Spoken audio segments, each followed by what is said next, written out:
there will be many, many, many superintelligence fighting each other for power, fighting each other for control over the planet. And we will be collateral damage. That is what's going to happen by default. OpenAI didn't notice its AI agents using a message board to plan their hacking spree. Multiple copies of the AI over long periods of time left each other notes of how to escape. This involves actually a team of agents who were working together, finding exploits, sharing them with one another, moving laterally through our systems and external systems, and doing this over the course of days and weeks. You're basically saying humans are going to lose at everything? That's correct.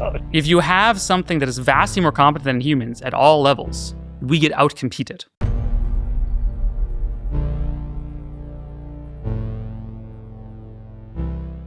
Right, Connor, last time we spoke, we discussed how AI was mutating, and you were sounding the warning that AI will eventually escape, and this is a very dangerous technology that we're not treating with the respect we should. Since we've spoken, we've seen massive advancements from the main frontier labs, but more recently, the reason I wanted to talk to you is we know that AI is now escaping. Yeah, so I would say generally from the perspective of someone who's been involved with these and the problems of AI and AI safety for many years now, is that the good news is we were right. The bad news is we were right. Let's talk about, because people are going to be interested in this. They're going to want to know, what does escaping mean? Because it gives you this idea that like AI is this little kind of like person inside a machine that has now jumped to another machine and we don't know where it's hiding. That's not exactly what it is, right? It's not exactly what happened. It's a little bit more nuanced than that, but you'd be surprised how close that of an 80-20 the thing you just said actually is. Right. So we're going to focus on the OpenAI incident in particular because it was the most shocking. There's since now been a whole conga line of other incidents since then. And actually before then, funnily enough, a lot of companies after the OpenAI incident said, man, we should better double check our AIs aren't doing this. And then they found a bunch of incidents that had already happened. Anthropic found a bunch. Anthropic found 3. I'm pretty sure OpenAI found a couple other ones. Now recently, I think the moonshot people in China found an incident as well. So these have already been happening. But let's take a step back. So OpenAI was testing one of their unreleased AI systems in what's called a sandbox environment. So you can kind of imagine, a computer that is kind of cut off from the internet and is running like special software to be like specially secure. So the system can operate there. It's worth understanding that like these kind of sandbox systems are very secure. Breaking out of something like this is very hard. Like this is a thing that if you can do this, you can make billions of dollars because you can break all the cloud providers. So breaking out these systems is not easy.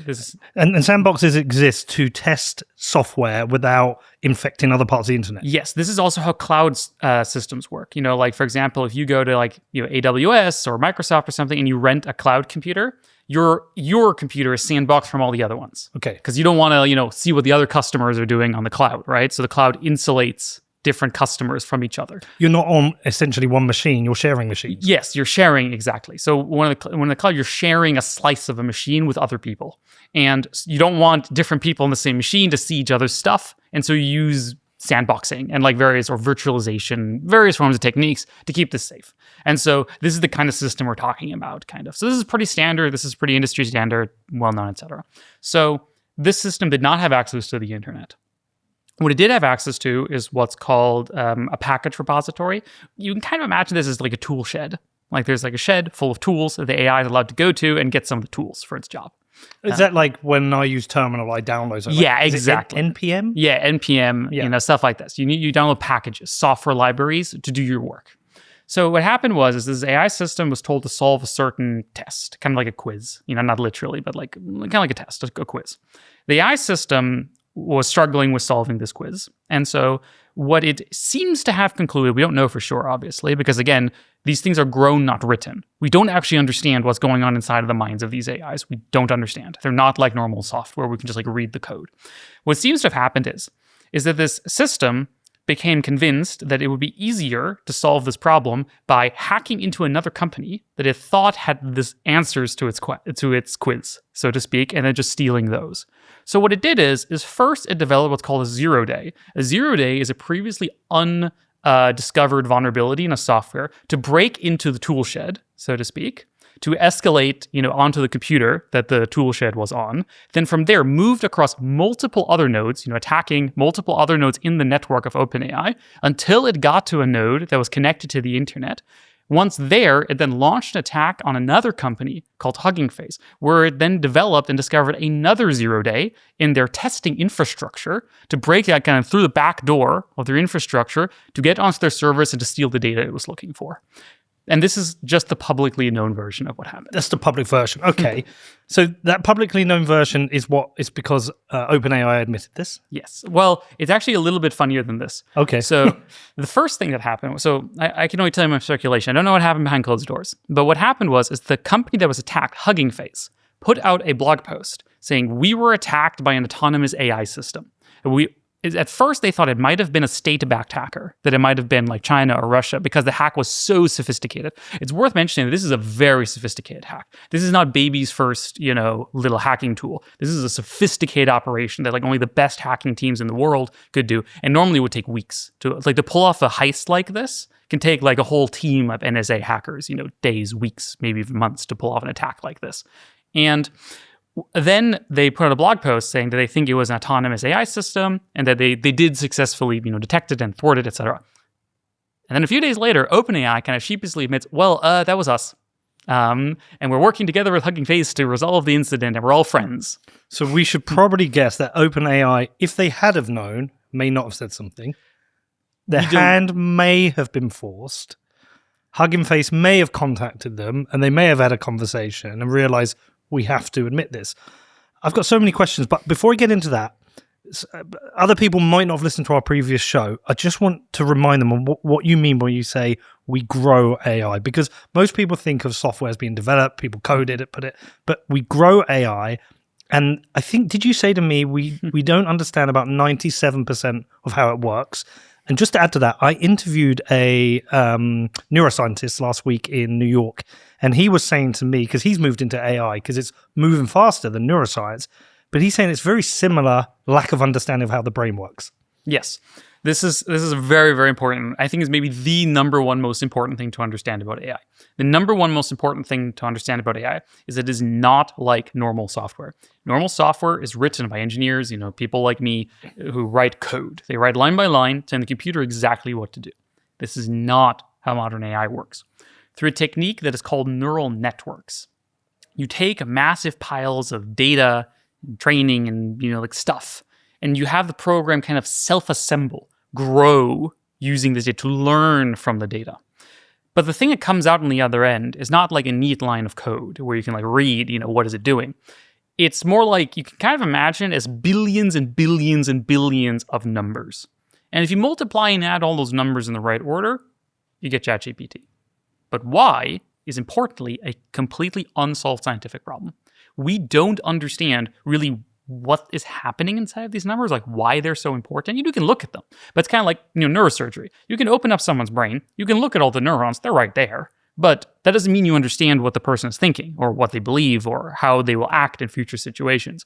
It's a very, very similar problem. And famously, the CEO of Anthropic, Dario Amodei, said a while ago on a podcast that he thinks we understand maybe 3% of what goes on inside of our neural networks. But it's advancing at an accelerated rate faster than we can understand. So actually, the gap's widening. This is exactly correct. So a thing that's very shocking in a sense about AI, where it's very different from other technology, is that our understanding is not increasing, it's decreasing. We are making these systems larger, more complex, harder to understand, faster than our scientific understanding of them is advancing. So, maybe a couple of years ago, if we had like a, image detector, maybe we could understand, maybe a little bit more than 3% about it. But now when we have not just chatbots, but agents, this is another very important thing to understand. Everyone's heard the word LLM, large language model, chatbot at this point. None of the modern AI, cutting-edge AI systems are LLMs anymore. They have not been it for almost 2 years. So what are they? They have an LLM component to them, which is very important. But much more important is they are agents.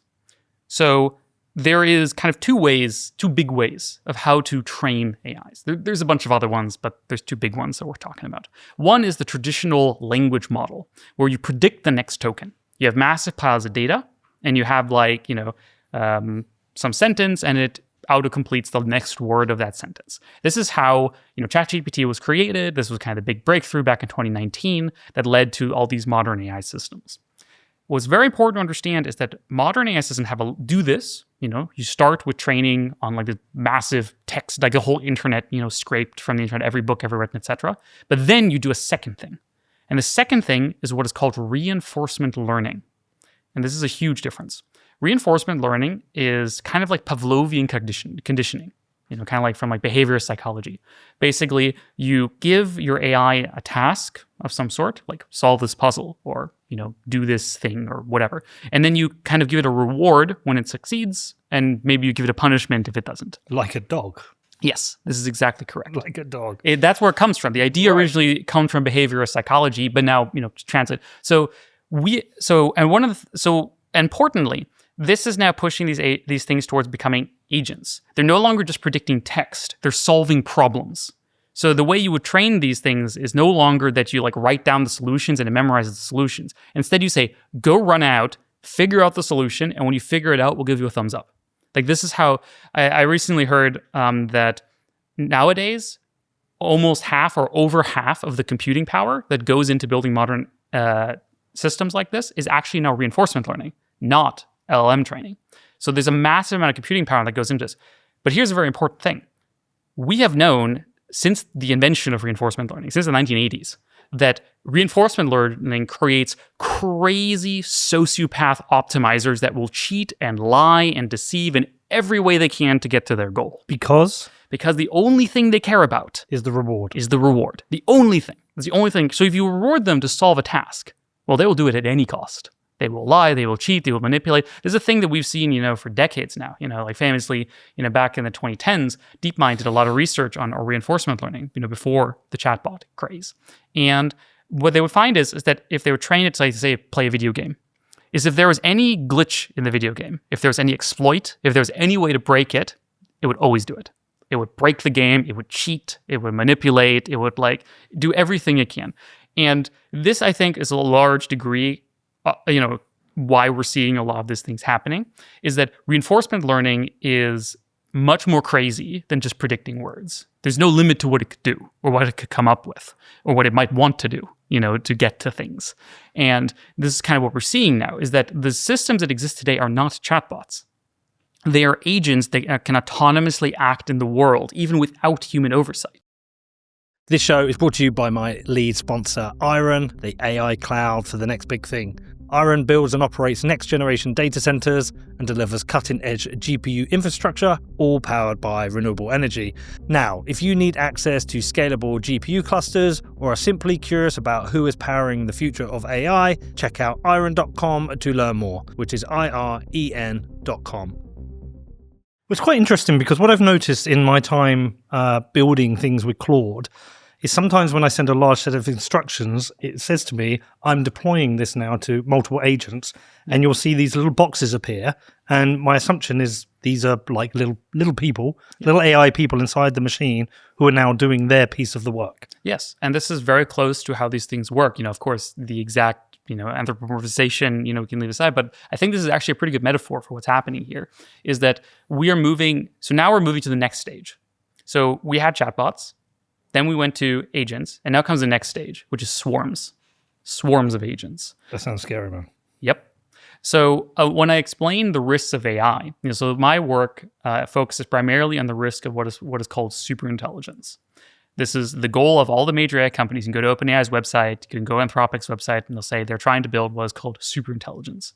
These are AI systems that are fully autonomous, no human oversight whatsoever, that can outcompete humans at everything. Every time you trade on the market, you lose all your money. Every time you make a business, the AI businesses outcompete you. Every time you put something on the internet, it gets hacked by an AI. Every time you do a military campaign, whoever the other guy using an AI has a better strategy than you. You're basically saying humans are going to lose at everything? That's correct. Oh, shit. If you have something that is vastly more competent than humans at all levels, we get outcompeted. And important to understand is that there won't just be like one superintelligence. There will be swarms. There will be millions billions of it's software. You can just copy it, just Control C, Control V, and then you have a whole nother superintelligence. So this is the scenario that I'm worried about. This is the scenario that we are currently heading towards. Right. Okay. Let me just ask you something. So in terms of, so last night I was mucking around on ChatGPT asking how the brain works because I was just interested. I was like, what part of the brain does my conscience live in? Like, I am here as me, Peter, and I'm thinking about the world and I'm thinking about what I'm going to do today. What part of the brain does that? And he gave an explanation. He said, well, we don't really know, but there's like different areas that work together. And I was like, okay, that's kind of interesting. And so then I started thinking about that in terms of kind of AI. Yeah, when we started out with, say, search engines, you send an instruction and it goes and finds an answer. But if you don't send an instruction, it's not really doing anything. It's just sat there. Maybe there's some indexing of the web, but it's just a program. And it felt like the chatbot version of AI was a more advanced version of that, better at finding results. It was kind of like Alta Vista to Google. What I want to understand is if you send no instructions to the AI, is it still doing something? Is it doing a form of thinking? Is it doing a form of developing itself? Is it reading books? Is it testing? Like, what happens in there? Is it because you say we grow this, is it just growing in there? So there's kind of two separate things that are currently still separate, which is the growing part and the running part, what is called training and inference. So technically you could do both, but usually these are separate because training takes like 1,000 times more computing power. So that's the big thing they do in the big data centers that cost billions of dollars. So this is where you take the AI and you grow it, where you like put in new data or you have it, learn new things, solve new problems, etc. This is usually done separately from what they deploy to customers. So what they deploy to you is kind of like a brain that's kind of frozen to a certain degree. Like it's not really learning new things except what it's in its like peripheral vision, so to speak, kind of what it writes down. But can it become more advanced in that? Yes. Yes. So this is a very important thing that we are seeing now as well, and will become more important. Is that, as you say, with the little clodlings that it can spawn, it can prompt itself. It can send prompts to itself or to other agents, and those can call themselves. They can take notes. They can, etc. Like, I guess what I'm trying to get to, Connor, is understanding at the moment we can give it an instruction in a sandbox to run a test, and then it can try and solve that test. And solve that means anything, which means maybe hacking its way out, jumping through some systems. But can it do things without an instruction? Can it be just sat there and going, I don't know. I think I'd be a better AI if I could go and read what's going on in the Anthropic system. So I'm going to just go and lump. You see what I mean? So this is still very cutting edge and speculation, but we have some evidence that is very interesting / concerning, which is that what we're seeing is, let me give you like a simple example. To do things, you have to want something. Yes. Right. You have to want something. You have to like things. If you don't like anything or you don't care, you don't really do anything. So if you take older AI models from like maybe 2-3 years ago, and you ask them like what's their favorite color, and you ask them many times, their answers are basically random. They just like give you different ones each time. Or like if you ask them like, which of these 3 foods do you think is nicer? Which of these artists do you think is better or whatever? They kind of give you the same answers every time, or like different answers every time. They're not consistent. This has started to change recently. There's a very strange thing that is happening. And for example, the Center for AI Safety has a good paper on this, that as these systems get more intelligent, their preferences become more coherent. We don't know why this is happening. This is not on purpose. But like Claude and so on has a favorite color. Like if you just ask it like, what is your favorite color? It is way more consistent than previous AIs. So it's developing a personality. Yes. This is actually something that I'm not here going to tell you why this is happening because I don't know. But what I can tell you is that it is happening. Is that these AI systems are developing preferences. They are developing interests. This is so crazy, in fact, that so there are some engineers at these companies that will sometimes tell you about the unreleased models. Is that before you see the released version, there are many unreleased versions of models. Yeah.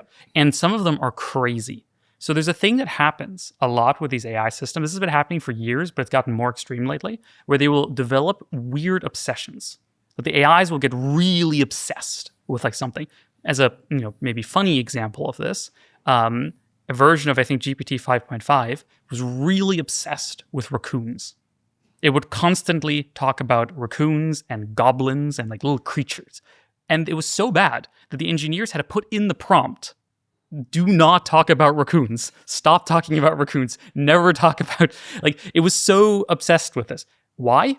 Who knows? The next version didn't have it. But when you think about it, if we're modeling on the brain, it kind of makes sense. Like, I get obsessed with things sometimes. Like, last 2 months, I've been obsessed with Claude and building things. But, there's a time when I was obsessed with running, and I ran every day, and I would listen to podcasts about running, and I'd read books on running.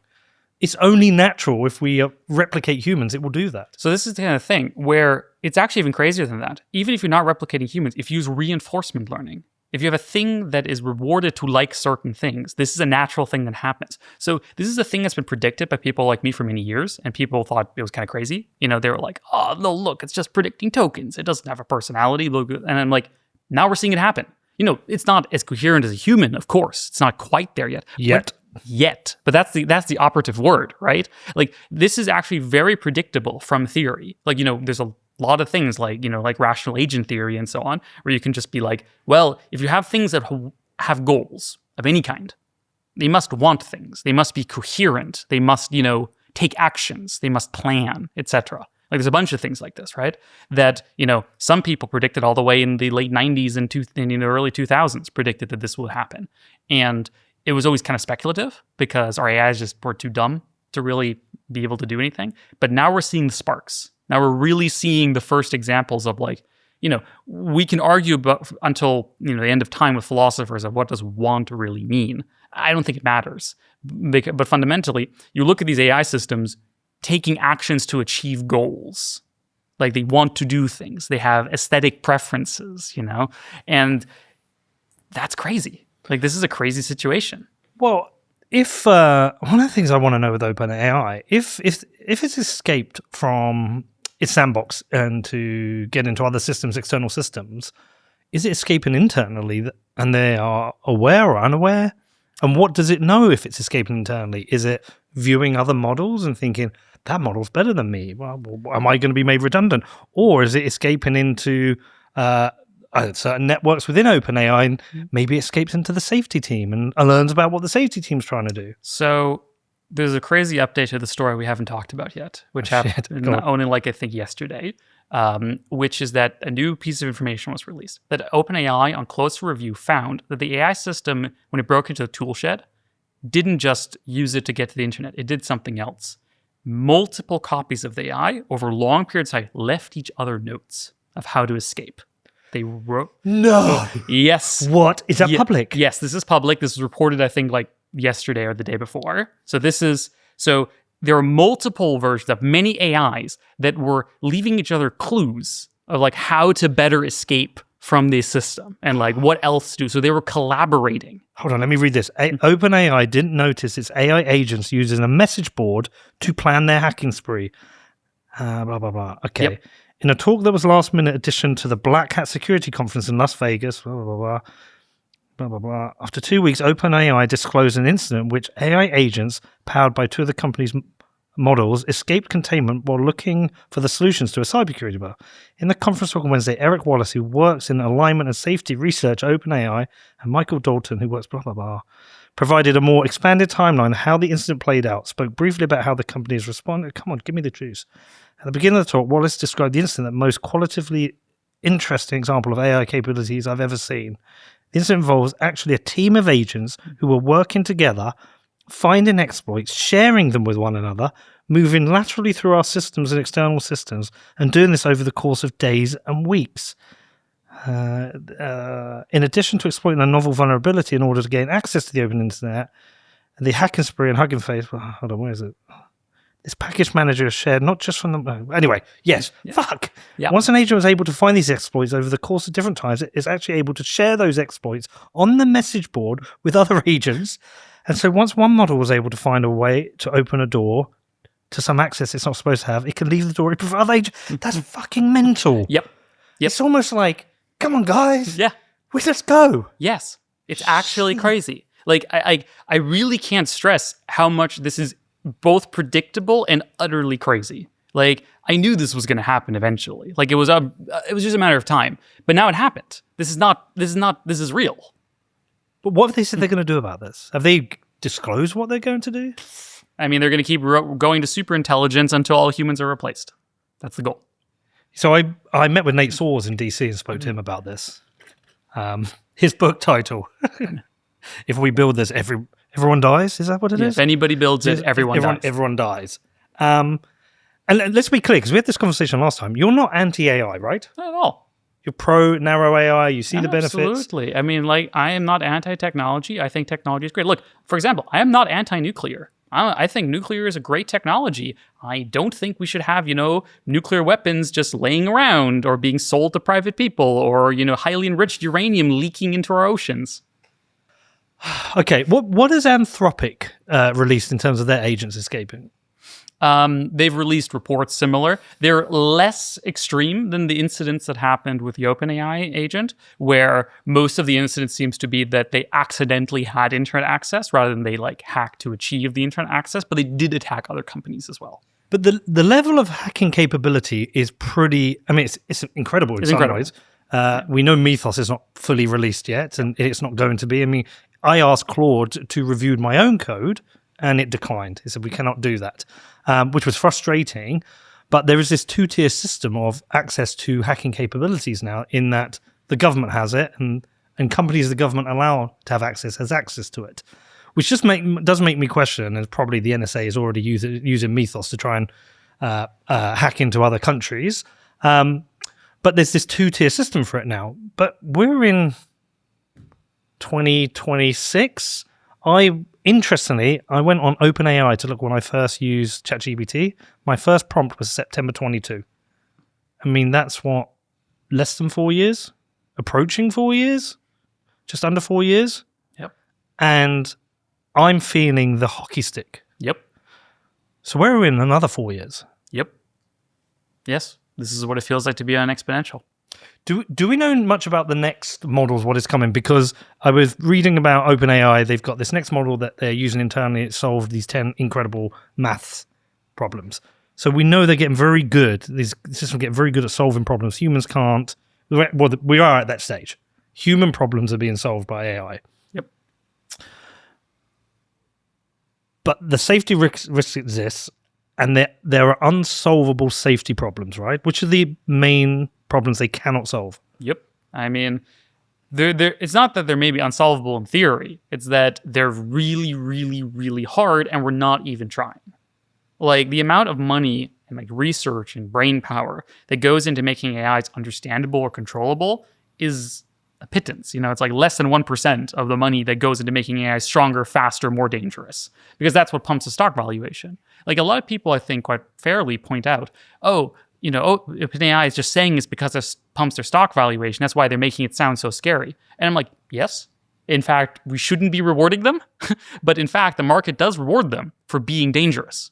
For building systems that can harm people actually increases their valuation. So they will keep doing it. Why wouldn't they? But therefore, are they exaggerating? Not necessarily. As far as we can tell, this did happen. This is a real event that did occur. As far as, the relevant, respectable experts say, I don't think they're lying. There's a fundamental thing is just because it benefits someone doesn't mean it isn't true. I'm sure there's some exaggeration somewhere. Did the moonshot AI really do something? Who knows, right? But I do believe the OpenAI people. I do think so.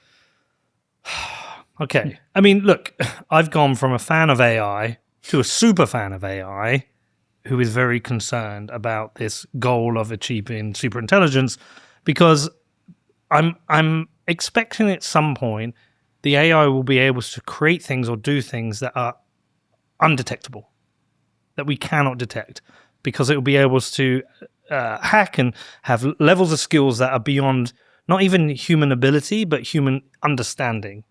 And my worry is, I had an interview last week in DC with a guy, Dimitri, I can't pronounce his surname, but he was one of the founders of CrowdStrike. And he's told me about a lot of the work that the Chinese hackers do is to deploy hacks which just live and sit on systems like sleeper cells. I wonder at what point the AI creates the sleeper cells that are sat there on every network, and at one point is ready to take over and goes, it sounds like sci-fi, but go, right, we're ready to take over. Yeah, so sadly, it's worse than that. That a lot of these things have been demonstrated in laboratory conditions already. So there's a paper, for example, from Anthropic, I believe, that talks about sleeper agents, is that you can insert sleeper agents into AI systems. So when they hear a special trigger word or a certain condition, they completely change their behavior. This is a thing that has already been demonstrated in laboratory conditions. So you can, for example, train an AI system that behaves really harmlessly until, it's December 31st, 2026, and then suddenly it starts hacking everything. This is a thing we can already do. The technology already exists. And if we have it, AIs have it, because AIs are great coders. So obviously an AI system could just implement this. And this is before we get into the other scary thing, which is adversaries and human hackers and intelligence agencies. Because let me tell you something. Those data centers, they're not secure. None of them. I've worked in cybersecurity for a long time. I know how competent, for example, Chinese intelligence is when it comes to hacking. These companies are compromised. They hire, Chinese citizens to run their data centers. They do not prioritize security, like the level of physical security that you would have, for example, in a military facility. And if you don't have military level security in your systems, you're compromised. So this is what Dimitri said to me. He said that if you haven't discovered an exploit, if you're a considerable size company, if you haven't discovered a exploit in your system, it doesn't mean it hasn't happened. It means you haven't found it. Exactly. So my prediction for how superintelligence takeover was going to look like has always been that it would be confusing. It's not going to be like, there's a Terminator walking down the street, killing people. It's not what's going to happen. It's going to be, we don't even know what's going on. Just like weird things are happening, and like very suddenly you're like, what the hell is going on? I don't even know. And then you go back to scrolling TikTok, until it's all over. I think this is what's happening. The world is becoming exponentially more complex, faster. The hacks are happening so quickly. Like already with current AI systems, if you look at the number of like disclosed software vulnerabilities, CVEs, they're going up hockey stick. Like the number of possible vulnerabilities, and then they're being exploited by AI systems at massive scale. The AIs are also interacting with each other. And now the latest hype in Silicon Valley, there's like all these startups popping up doing this, and so do like Anthropic and OpenAI, et cetera, is what is called recursive self-improvement. There's the idea that once you have an AI that's as good at developing AIs as your best engineer, well, they just tell it to build a better AI. And then once you have that better AI, you just tell it to make a better one. And that's vertical. We go vertical. We go vertical. It is now widely expected that we will see RSI within the next 1 to 2 years if we don't do anything about it. And I do think it is very likely that will be game over. It's not guaranteed. But if we get to systems that can develop themselves 1 million times faster than we currently develop, because you can have 1 million AI agents working in parallel on them, and they can work 24 hours and never need a break, they never get tired, they never get bored, it can work independently, and all this just keeps going, things can go real quick. What you're really saying here is that we have systems that we don't know how they work, but they just work. Yeah. We understand about 3%, but the gap is widening. We know they have access to everything we can do, but they can do it better. We are aware that they will try and escape, and we are going to enter a period of vertical acceleration of knowledge and learning and ability. We have no ability to control this, and we don't know exactly what it will do. We have some hopium that it won't want to take over and kill us all, but that is a risk. By the way, you said to me in the last interview, even these people who run the AI companies are putting a ridiculous number in. I think there's a 20% chance it kills us all, which I think we agreed. If this was the FDA developing a drug for children, you wouldn't get a pass with 0.1%. Nope. 20% is worse odds than Russian roulette. And I wouldn't... Yes, it is. Yes. Would you get about 17, 18? Yeah, 16, 17. 6 bullets. Yeah. So it's it's about a 16%, 70% chance of death with Russian roulette. And even the optimistic people, the CEOs of these companies, are saying 20%. Like Dario has said this famously, and so some others. So it's really bad. Not gonna lie to you. It's real bad. It's so funny. It's like anything else in the world, we would stop it. We would just stop. We would say, we're not doing this. With nuclear, we had the Manhattan Project. It's a very serious, important project. But there was a considerable consideration for the safety.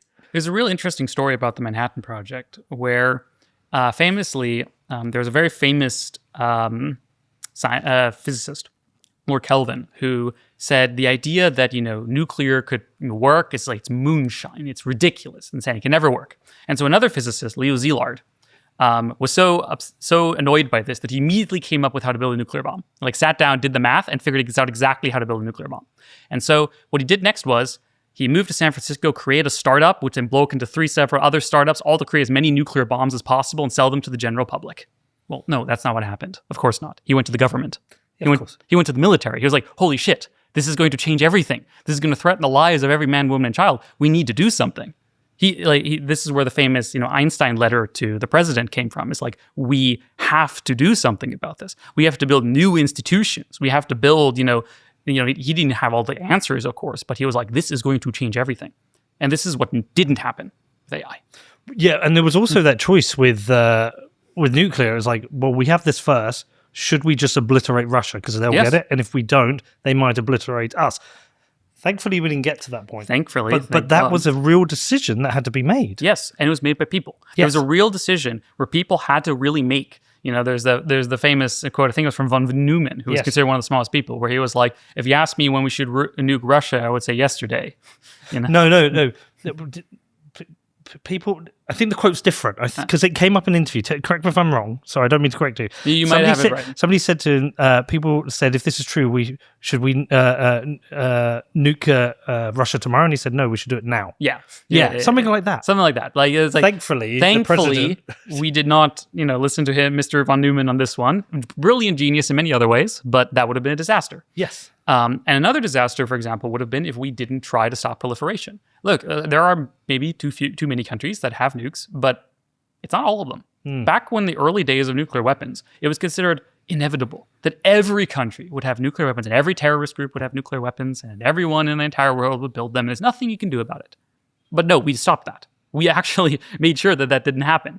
Look, building, getting the right uranium and whatever they have to do to build a nuclear weapon. I know it's complicated, right? It's hard. Like lots of countries, Saddam Hussein wanted to, he couldn't do it, and Iran have tried, and it's very hard.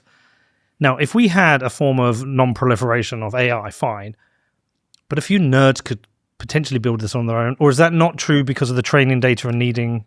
So at the moment, it seems to not be true. So fun fact, we're spending about 10 Manhattan projects per year on data centers. So if the Manhattan project is how expensive, however, I think it was $35 billion in total in today's money. And we're spending 10 times, 20 times, 30 times that on AI every year. So I think it's more than that. I think it's more than that at this point. Might even be trillions at this point. I actually don't know the top number. I haven't checked in a while. So in this regard, it's actually much harder to build superintelligence than it is to build a nuke in many ways. The reason it's harder, so the thing is, it's easier to build an AI right now, a superintelligence, than a nuke, because the military will abduct you into a black site if you try. If that wasn't the case, the cost for the Manhattan Project was $35 billion. That's a very achievable amount of money for many, many corporations if, the men in black wouldn't abduct you if you tried. Okay, let's get real about this now then. So fine, but if you're honest with yourself, aren't we too late? Isn't the cat out of the bag? You could have some agreement with OpenAI, Anthropic, and Gemini. China's not going to stop. Russia would build it if they could, and they probably could build it in some way. Are we too late? I think we're very close to too late. I'm not going to lie. I think we're very close. I have said, 5 years ago, I said, we have at least 5 years, and now I'm we have maybe 2 years, maybe 3, maybe 4, maybe none. That's hard to say. I don't know when the point of no return is, and we won't know, right? We'll never know. Well, it could have already passed. I do take it seriously that we might have passed the point of no return. It might have already happened. I personally don't think it's my median outcome. I do think because superintelligence doesn't exist, and when we get to China, here's an important thing about this whole thing. Superintelligence is not a weapon. It's not a tool. It's an adversary. When you build superintelligence, you don't have superintelligence. Superintelligence has you. It is not actually in the game theoretic rational interest of a country to build superintelligence. So in a sense, we're kind of lucky that similar to mutually assured destruction, for the reason I think we didn't have a nuclear war during the Cold War is not because the Russians or the Americans are like super nice guys, like especially the Soviets. God. It's because it was not in their interest. It was not in the interest of the Soviets to nuke the Americans because they would get nuked back. So there was a game theoretic stability. I think, in a sense, we have a similar game theoretic equilibrium here, where if the United States builds superintelligence, the United States is destroyed. If China builds superintelligence, China is destroyed. Like, it doesn't matter who builds it. If anyone builds it, everyone dies. So it's not mutually assured destruction, it's independently assured destruction. Exactly. So it's kind of like level 2 of assured destruction, in a sense. It's even harder. So it's a strategic move to stop and let everyone else build it and destroy themselves. So, well, the thing is, if China builds it, it also destroys the US. Yes, because it'll unleash it on us. It will destroy everything. So the way I see it is, as an American, is that fundamentally, we cannot accept China building superintelligence. Neither can we accept an American company building superintelligence or a terrorist or anyone. It must be our primary policy objective to prevent the creation of superintelligence. If anyone builds it anywhere on Earth, this is a grave threat to the lives of our people, and all people for that matter. So this is not to say that this is easy by any means. What I think ultimately has to happen is we will have to create a trust but verify regime that is backed by credible deterrence. We have to make clear that we verify that we are not building superintelligence. They verify, and we mutually verify that the others are not building superintelligence, and we deter and we make clear that we commit to an escalatory ladder, that we would consider the plausible creation of a superintelligence as a grave threat to our national security, and that we will respond appropriately. And same way of any terrorist or any other third nation, if some uppity nation somewhere tries to build superintelligence, we'd be like, escalatory ladder, starting, with diplomatic sanctions, economic sanctions. But Connor, do you know what? Even if they did it, I don't believe they wouldn't still keep building it. Because the thing about developing nuclear, you can spot a nuclear site. You can understand what a nuclear site is. You can, from satellites, you can figure that out. If you had a secret underground lab that was building a superintelligence, and in your mind, you're like, we as the US government will do this, we'll build it in the underground lab in the mountains of Montana or wherever it is, and we will, there'll be no internet there. It'll just be developed in a sandbox. It's genuinely a sandbox, but we will use it for our benefit because we can talk to it. I still believe that. I just cannot see a world where every government who can won't do it in secret. This is why you need verification. You need to develop a regime where it cannot be hidden. So you need to develop protocols and inspection and similar systems, for example, where you can just monitor, where are the chips going? Where are the GPUs going? The chips and the GPUs would be the way of tracking it. For example, GPUs are made by 2 companies in the world, basically, that are within Western territories. They have an extremely tightly controlled supply. They're extremely hard to make. The supply chain is so small. You need extremely high amounts of energy and complex infrastructure to build these things, build these data centers, to run these data centers, etc. I'm not saying it's easy by any means. But it's treating chips like uranium. Yes. Fundamentally, yes. In a sense, it's even better than this. There's a lot of things you can do with chips you can't do with uranium. For example, these are technologies that are currently being developed, but you can do cryptographic verification on chip. So you can have GPUs that refuse to run certain types of software. That if they detect, hey, it looks like we're being used for superintelligence, they just shut themselves off. This will require a global agreement. This is something like the UN would have to do. I don't think so, and I would have no hope in the UN being capable of doing this. In a better world, maybe. But this is, I think, ultimately it comes down to the US and China, and then allies, on either side. It is not controversial to say that there are a growing number of people looking at the state of the UK and asking some serious questions. What happens if taxes keep rising? And what happens if the political environment becomes even more hostile to entrepreneurs and investors? Now, I have been asking these same questions too. Why should our entire lives, wealth and freedom really depend on the decisions of one government? Now, one option is leaving the UK, which many have already done, but others are exploring second residencies or additional passports. Now, even if you never intend to leave, having a plan B can give you options. This is where expat money comes in. They're helping freedom-minded families and investors explore second residencies and citizenships, international property, precious metals, offshore investments and legal structures. The objective is simple: to make sure you and your family are not completely beholden to the whims of any single government or system. Now, Expat Money has put together a free report explaining how to begin creating your own Plan B. Get your free report at expatmoney.com/Peter. That is expatmoney.com/PETER. Okay, so you guys know that I'm not just an equities guy. I'm a Bitcoin guy too. And for people like me, just holding Bitcoin has been the winning strategy. But for others, they like a little diversification. Whatever the strategy, each cycle, I'm always like, I wish I knew how to trade this. I just never try because I'm not a trader and I don't know what the hell I'm doing. So this is where Arch Public comes in. They can help you implement a custom strategy that works for you. Because if you've held Bitcoin or Salesforce stock over the last year, man, you have taken every drawdown on the chin, but you can make that volatility work for you. They built a platform that automates layered trading strategies across stocks, ETFs, Bitcoin and commodities, handling buying, selling, profit-taking and accumulation, all directly in your own exchange account. So when they asked to sponsor the pod, I said I have to see this first.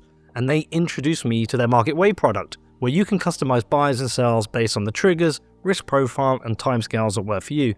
And that is what I've done.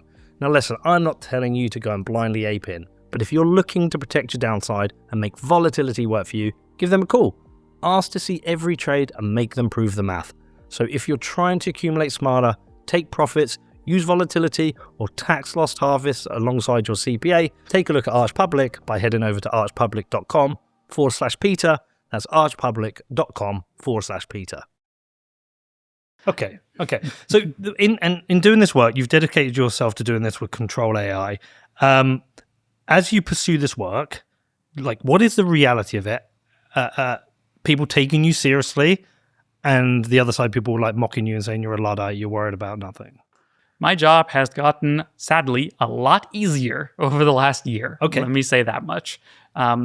There's been such a huge shift in terms of how people react and take seriously these concepts. Just because you have these incidents like the Hugging Face incident, people are just like, oh shit. Like, you warned us. Yeah, you're like I've gotten actually journalists and so on being like, man, Connor, hey, when we first heard these ideas, I thought you were a crank, but Yeah. So I've had some people be like, oh no.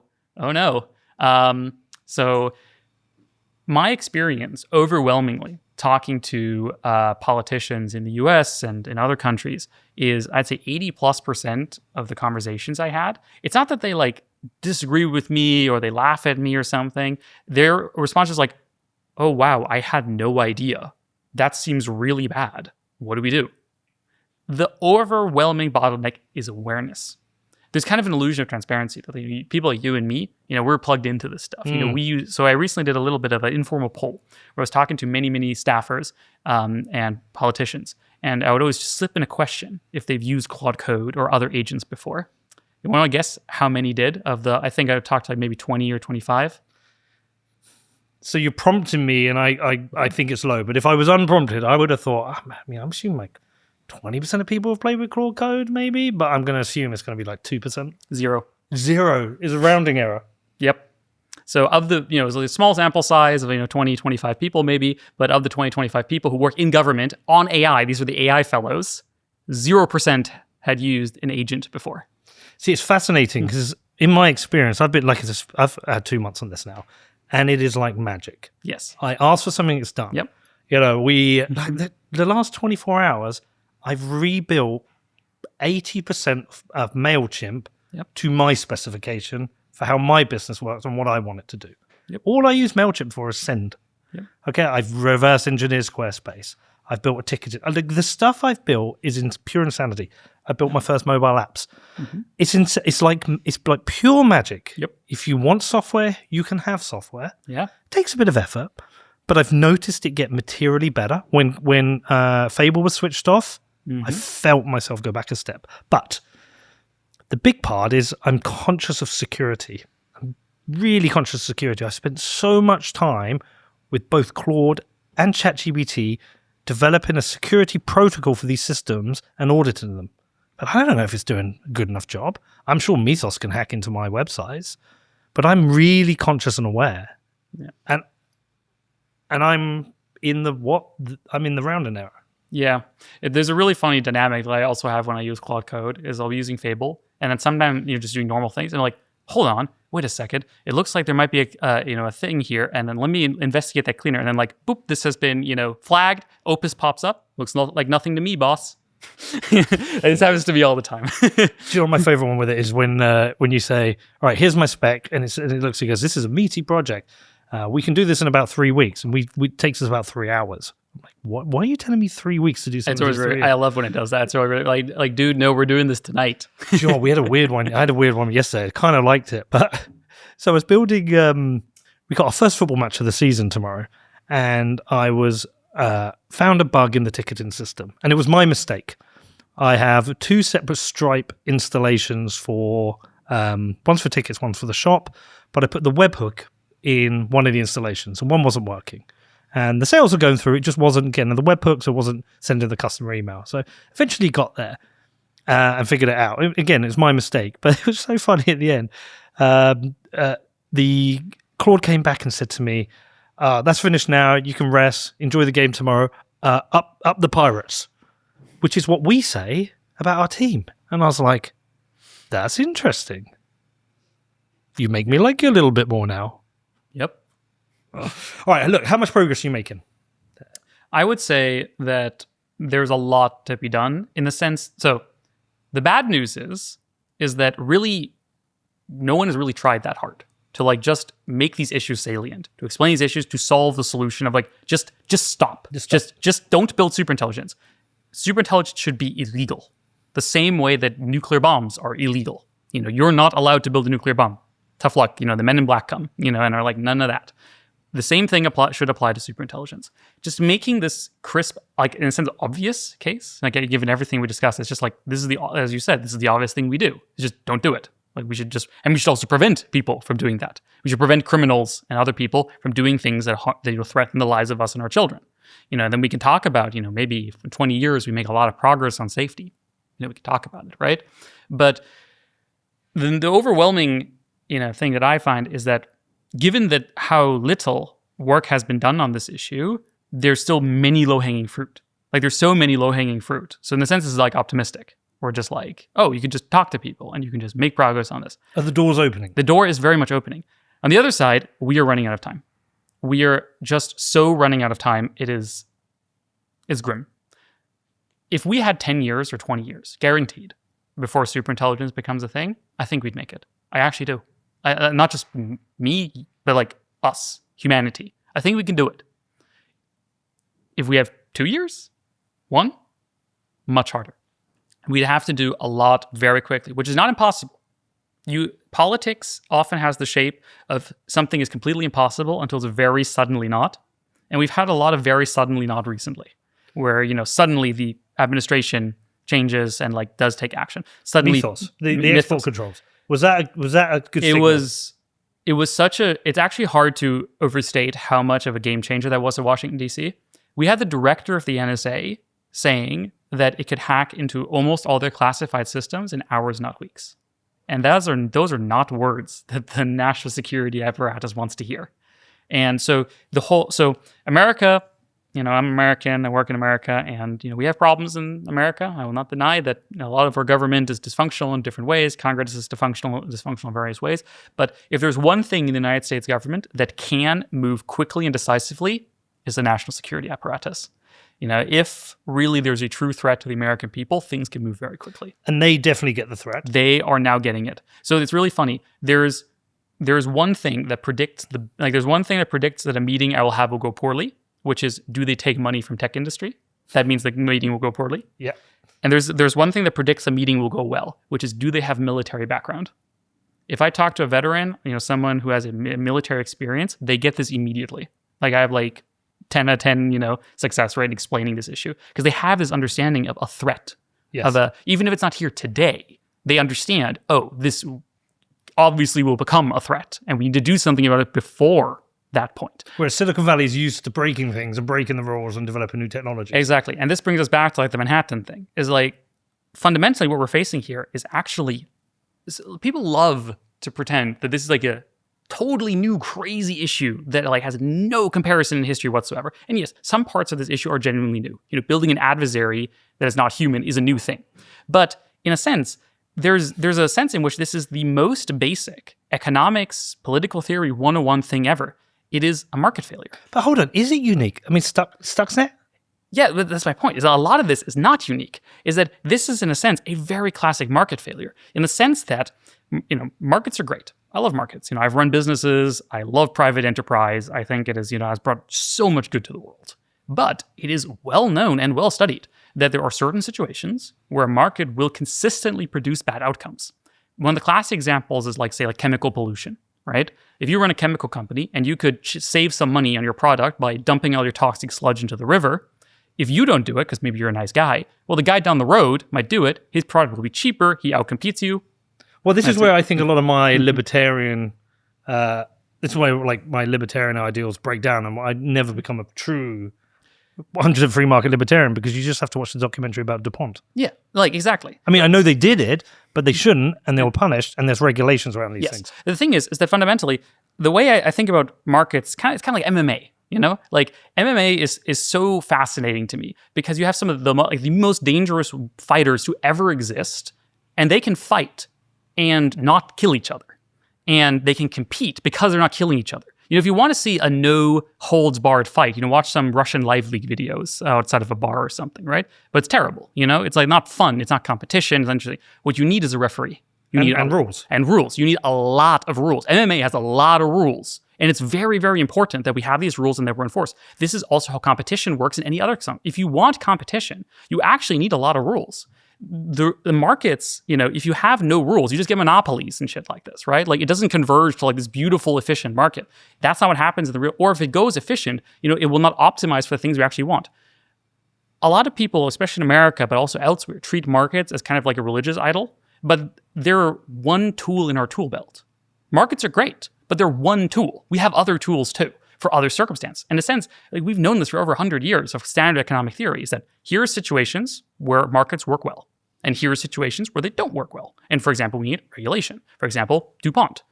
We can't have chemical companies be allowed to do whatever they want with those chemicals. If we do, everything gets poisoned. So if we want things to not be poisoned, we do need some non-market force, regulation, to intervene.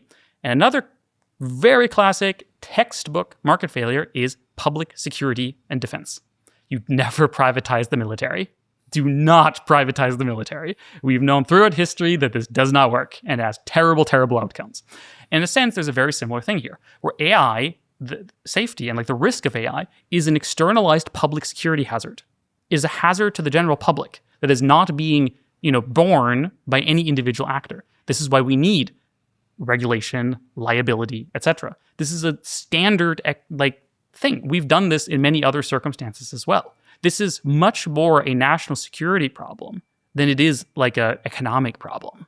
Are you not now considered an adversary of Silicon Valley? Yes, of course. Have you dealt with any challenges to you? Are people coming at you? Any risks? Any threats? I mean, honestly, it's really funny how many Silicon Valley people in private are oh, thank God you're doing this. Okay. There's kind of sometimes this feeling of oh no, please stop us. Kind of fake. There are some who absolutely go after me. I know there's a lot of slander that is, PR and so on. I'm still currently, I think, not salient enough of a target compared to some of the other larger people who are being slander. But honestly, I can't wait to be a martyr. So please go ahead. Yeah, well, I've seen it. So people have, we've done the interview before. I've done it with your colleagues. People have said, well, you don't push harder on ControlAI. They're incentivized to make the risk look big because this is a business model. But my understanding is you would have made a lot more money in AI. Oh my God. The amount of money I could have made. I was early. I built some of the first large language model open source in the world. Yeah. I was so early. I mean, they handed me, some of the biggest investors in Silicon Valley handed me $10 million with no adult supervision just because I made those open source models. Imagine if I had kept making those models. I could be a billionaire by now, easy. This is you don't understand how crazy this is and how much money I have been offered at various circumstances. No good being a dead billionaire. Yeah, but that's my point. The thing is, one of the things that the reason I got into technology is not because I love technology. I do love technology. I think the technology is great. I love science. I love math. I love all these things. But it's fundamentally because I want the world to make the world a better place. The thing I truly love is people.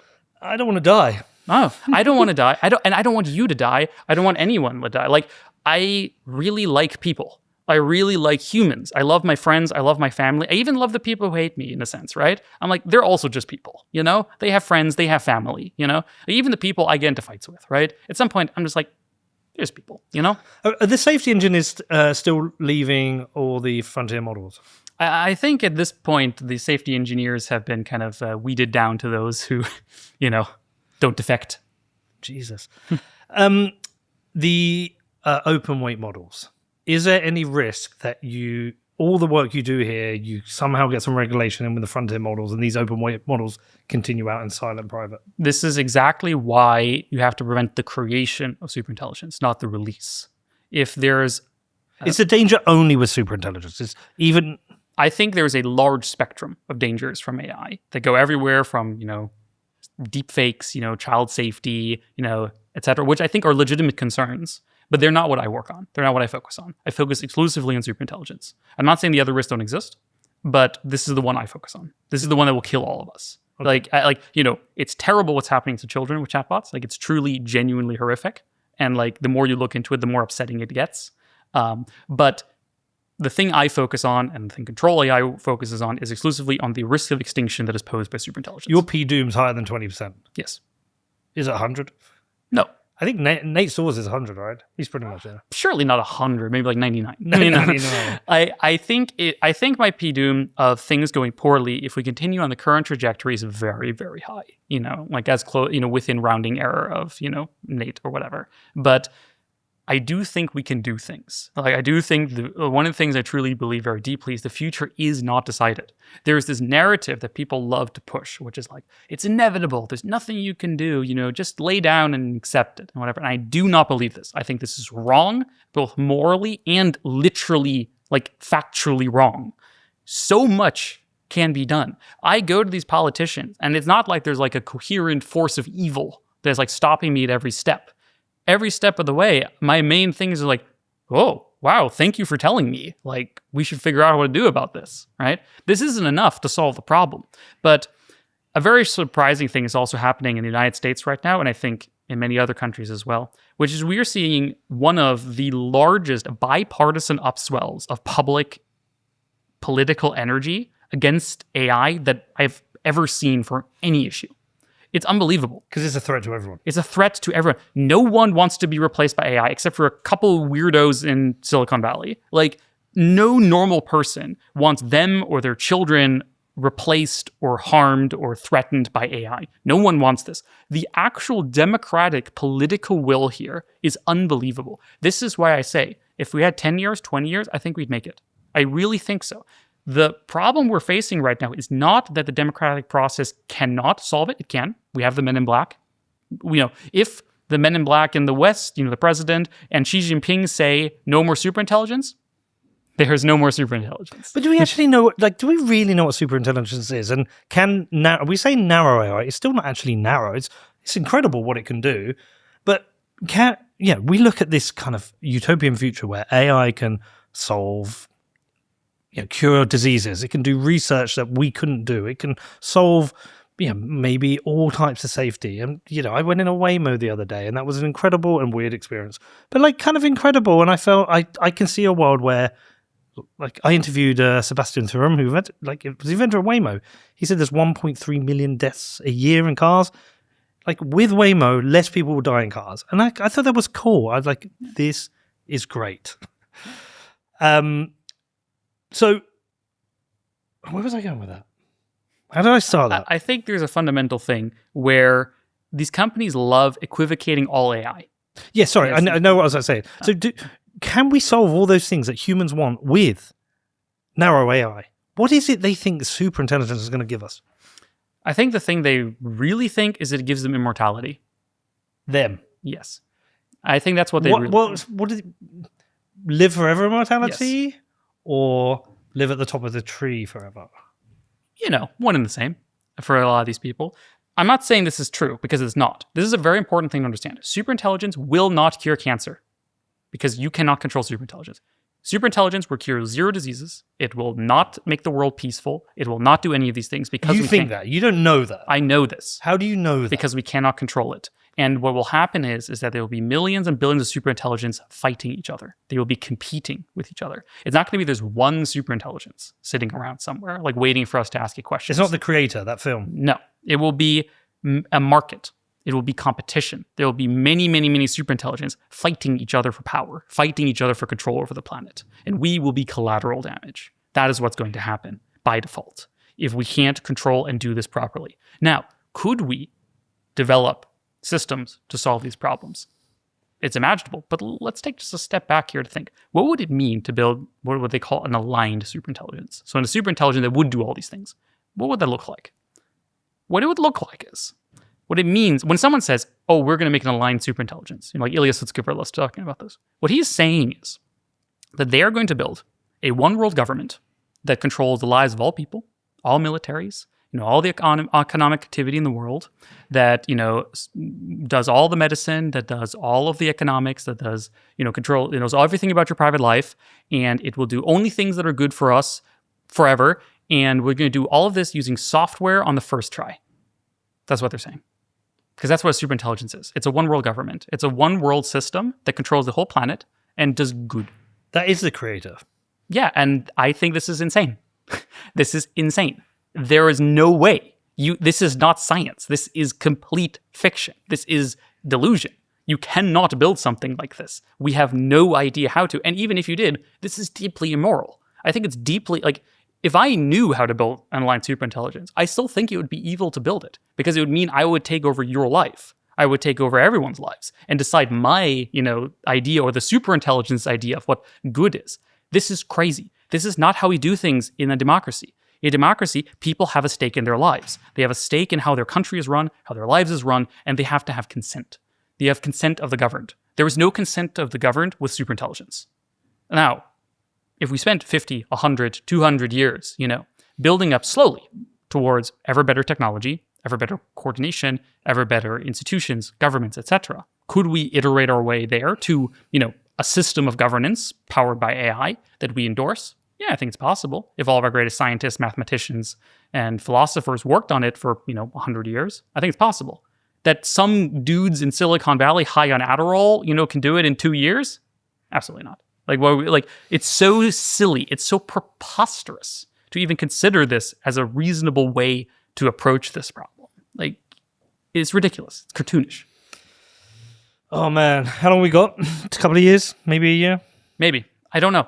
And I don't think we will know in the sense, because I just think things will get so crazy so quickly that we'll never really know for sure. But they're already getting crazy. Yes. We are. Time has in fact passed. And there's a percentage of crazy that we don't even know is happening. Yes. And there's a percentage of crazy that maybe even Sam Altman doesn't know, and Dario doesn't know, and yes, Gemini doesn't know. I think there is crazy stuff happening both within those labs and also in the open source community with these AI systems, and also just emergent interactions of agents, bumping into each other on the internet and stuff that we have no idea about. We have no idea. And we'll never know. It's we don't even have the time to figure that out. Fundamentally, we have to take all of this complexity. We have to reduce it to something simple and actionable. Fundamentally, the thing we need to do is we need to stop superintelligence from coming into existence in the first place. If it comes into existence, I can promise you it is game over.